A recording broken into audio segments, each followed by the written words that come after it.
राजकीय वर्तुळातली ही सर्वात महत्त्वाची बातमी.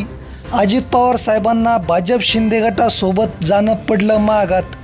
लोकांना मान्य नसतानाही अजित पवार साहेब गेले भाजप शिंदे गटासोबत आणि त्या संदर्भामध्ये अजित पवार साहेबांची जाहीर कबुली. कुटुंबाला सोडणं पडणं महागात या संदर्भामध्ये अजित पवार साहेबांचं मोठं वक्तव्य.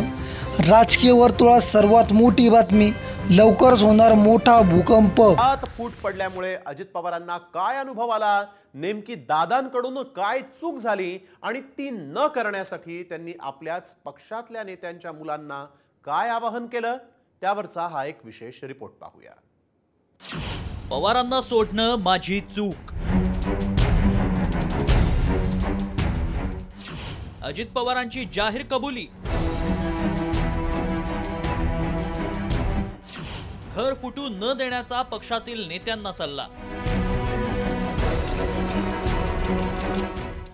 विधानसभा निवडणुका जसजशा जवळ येत आहेत तसतसे नवनवे मुद्दे चर्चेला येत आहेत. 2 दिवसांपूर्वी अजित पवारांनी मुख्यमंत्री पदाच्या चेहऱ्यावरून केलेल्या विधानानं महायुतीतील धुसफूस समोर आली होती.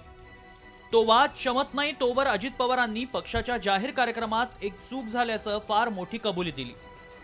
ही कबुली म्हणजे शरद पवारांची साथ सोडण्याची होती. अजित पवारांच्या राष्ट्रवादीचे मंत्री धर्मराव बाबा आत्राम यांची मुलगी भाग्यश्री आत्राम हलगेकर लवकरच शरद पवारांच्या राष्ट्रवादीत प्रवेश करण्याची शक्यता आहे. त्यामुळे त्यांचं मन वळवण्यासाठी दादांनी आपल्या घरात फूट पडल्याच्या अनुभवाचं जाहीररित्या कथन केलं. नेमकं काय म्हटले अजितदादा पहा. तुमच्या वडिलांच्या बरोबर राहावा. वडिलांचं जेवढं लेकीवर प्रेम असतं तेवढं प्रेम कुणीच लेकीवर करू शकत नाही.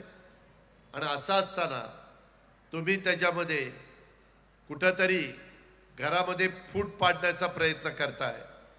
हे बरोबर नाही, समाजाला हे आवडत नाही. त्या संदर्भामध्ये आम्ही पण अनुभव त्या ठिकाणी घेतलेला आहे. मी त्याच्यातनं मी माझी चूक मान्य केली.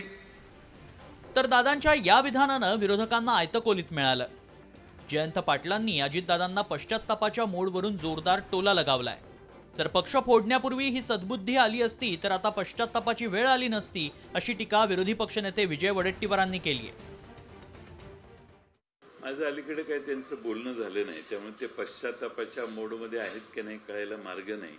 पण तिथं जाऊन त्यांनी तो संदेश किंवा तिथं जाऊन त्यांना सल्ला देण्याचं काम केलेलं दिसतंय. आणि त्या दोघांनाही, वडील आणि मुलगी यांना एक राहण्याच्या सूचना केलेल्या दिसत आहेत. हीच सद्बुद्धी त्यांना पक्ष फोडण्यापूर्वी आली असती आणि राष्ट्रवादी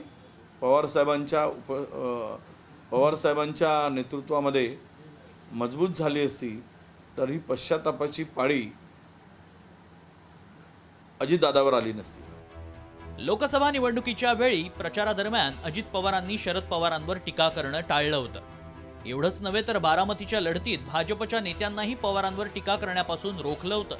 आता विधानसभा निवडणुकीत अजित पवारांनी थेट पवारांना सोडणं चूक असल्याची कबुलीच जाहीररित्या दिली आहे. त्यामुळे अजित पवारांना खरंच पश्चात्ताप होतोय की निवडणुकीच्या रणनीतीचा हा भाग आहे, याबाबत त्यांच्या मित्र